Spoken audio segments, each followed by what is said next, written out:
Assalamualaikum warahmatullahi wabarakatuh. Perkenalkan, nama saya Ramadan Evan Surarahman. Saya dari absen 33, kelas 11-7.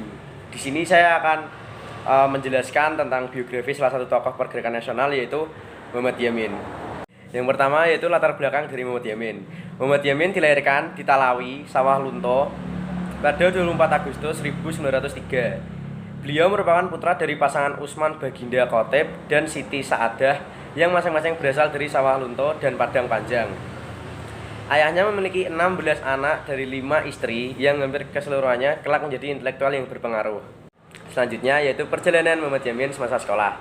Perjalanan Muhammad Yamin di masa sekolah ternyata cukup panjang karena dirinya sering berpindah sekolah semasa masih di bangku sekolah dasar. Muhammad Yamin kemudian menempuh pendidikannya di Hollands Inn School di Palembang. Dirinya sempat mendapat beasiswa untuk sekolah kedokteran hewan.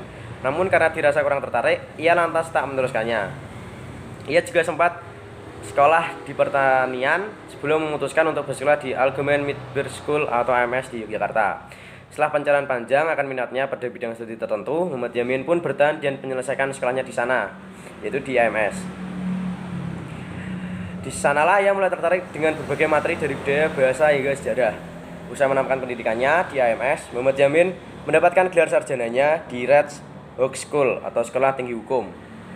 Sejak kecil, Muhammad Yamin sangat menggemari kegiatan membaca. Diceritakan bahkan saat kuliah, uang sakunya cepat habis karena digunakan untuk memborong berbagai buku bacaan.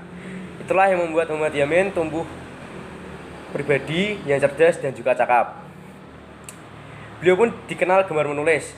Tak ayal dalam perjalanan hidupnya, Muhammad Yamin juga dikenal sebagai seorang jurnalis. Tak hanya berpangku tangan, diketahui Muhammad Yamin ternyata juga pernah bekerja sebagai wartawan ketika menempuh pendidikannya di AMS.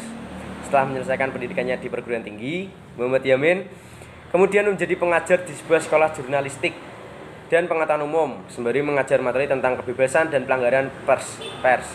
Di lain tempat, Muhammad Yamin juga bekerja sebagai pengacara dan ahli hukum swasta di Jakarta. Selanjutnya yaitu kiprah Muhammad Yamin dalam dunia politik. Kiprah Muhammad Yamin di dunia politik dimulai pada 1926 saat dipercaya menjadi ketua Jong Sumatranan Bon.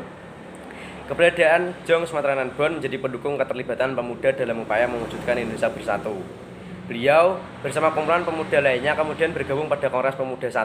Kongres tersebut tak membuahkan hasil yang memuaskan, sehingga pertemuan-pertemuan lain bersama para pemuda terus diadakan hingga berjalannya kegiatan Kongres Pemuda II. Sebagaimana diketahui bahwa Kongres Pemuda II berlangsung di Jakarta selama 2 hari sejak 27 Oktober hingga 28 Oktober 1928. Muhammad Yamin didaulat menjadi sekretaris pada kegiatan yang diketuai oleh Sugondo Jojo Puspito saat itu.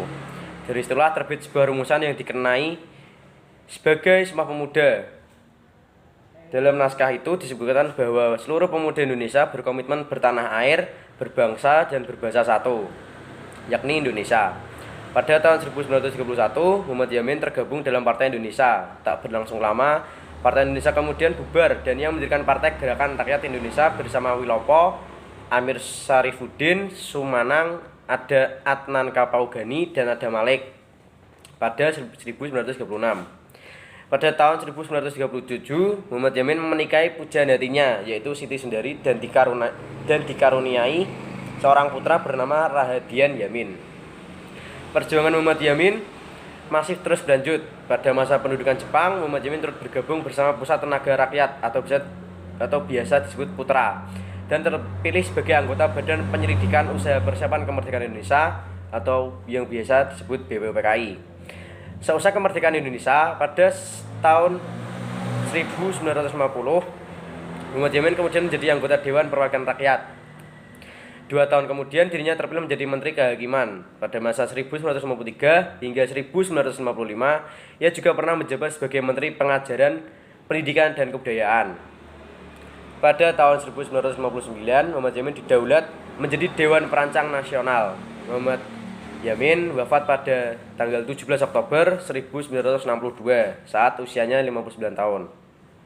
Ia mendapat gelar pahlawan nasional pada 1973 sesuai dengan SK Presiden Republik Indonesia nomor 088/TK/1973. Mungkin itu saja yang bisa saya sampaikan. terkait penjelasan biografi tentang tokoh pergerakan nasional yaitu Muhammad Yamin. Apabila ada salah kata atau kekurangan mohon dimaafkan. Sekian dari saya. Wassalamualaikum warahmatullahi wabarakatuh.